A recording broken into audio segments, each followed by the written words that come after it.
Hi guys! Welcome back sa aking channel. This is Donna again. And today mga mare ay mag-share na naman ako sa inyo ng isa na namang patok na summer pang negosyo recipe. At dahil napakainit pa nga ng panahon mga mare ay talaga namang maghahanap ang mga tao ng refreshing at talaga namang napakasarap na palamig. So ngayon mga mare, samahan nyo akong gumawa ng napakasarap at talaga namang napaka-refreshing na sago gulaman palamig. At lutuin na nga natin yung ating mga gulaman. So nagpakulo na ako dito ng tubig. And then ilalagay na po natin dito yung ating Mr. Gulaman. At unahin na nga po muna natin yung ating red na gulaman. Ang ginagawa ko po dito ay dahan-dahan ko lang itong nilalagay habang hinahalo para po maiwasan natin na magbuo-buo. Tapos kapag na-dissolve na po natin yung ating gulaman ay maglalagay tayo dito ng 1/2 cup ng sugar. At continuous lang natin yung hahaluin mga mare hanggang sa ma-dissolve na natin yung nilagay natin dito na asukal.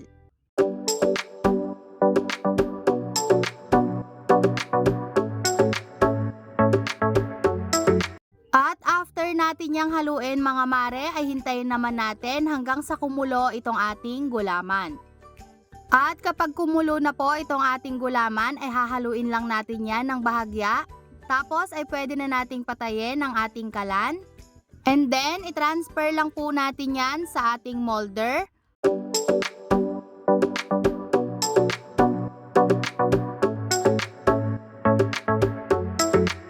At after po natin yung mai-transfer ay tanggalin lang natin yung mga bubbles sa ibabaw. Tapos ay iset aside po muna natin to hanggang sa mag-set.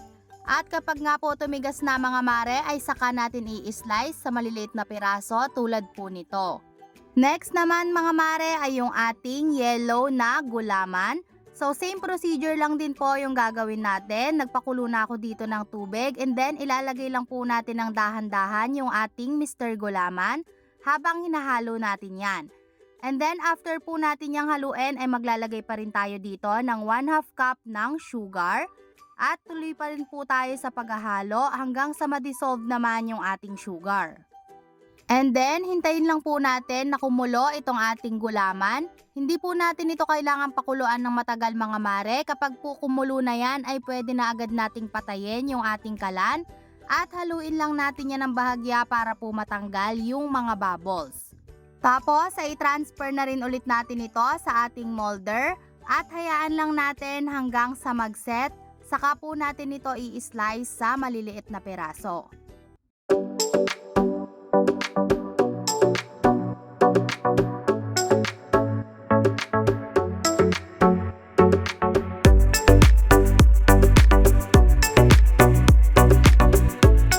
So ayan mga mare, eto na po yung ating yellow na gulaman.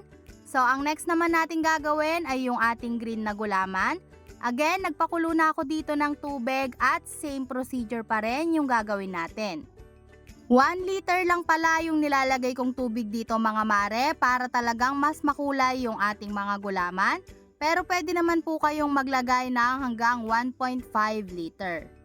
And syempre maglalagay pa rin tayo dito ng 1/2 cup ng sugar.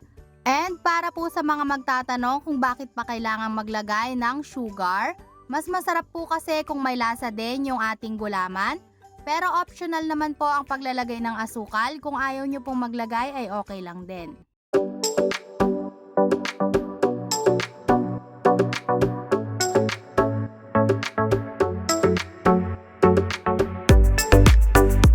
At after nga po niyang kumulo ay itatransfer na ulit natin sa ating mga molder.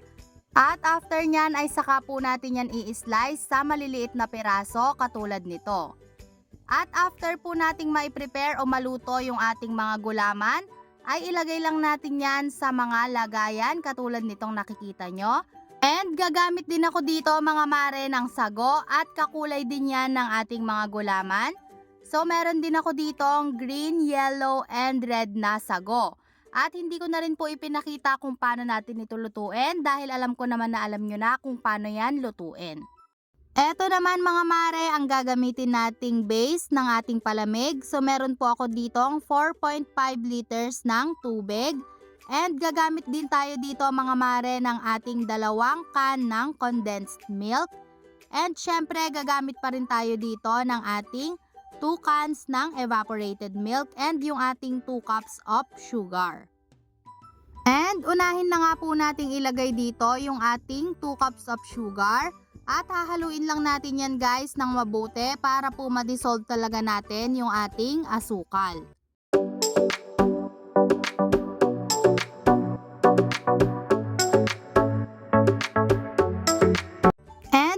Nating tunawin yung ating asukal ay next naman nating ilalagay yung ating condensed milk. At after nating ilagay yung ating condensed milk ay hahaluin ulit natin yung mabuti. Mas okay po kung hahaluin na natin to ngayon pa lang dahil mahihirapan na po tayo mamaya kapag naglagay na tayo ng yelo. And next naman nating ilalagay mga mare ay yung ating 2 cans ng evaporated milk. And again, imix muna natin yan ng mabuti. And pwede nyo rin po yung tikman at kung nakukulangan nga kayo sa tamis ay pwede pa po kayong mag-add ng sugar. At after nga natin yung haluin mga mare ay pwede na nating i-add dito yung ating mga sago at gulaman.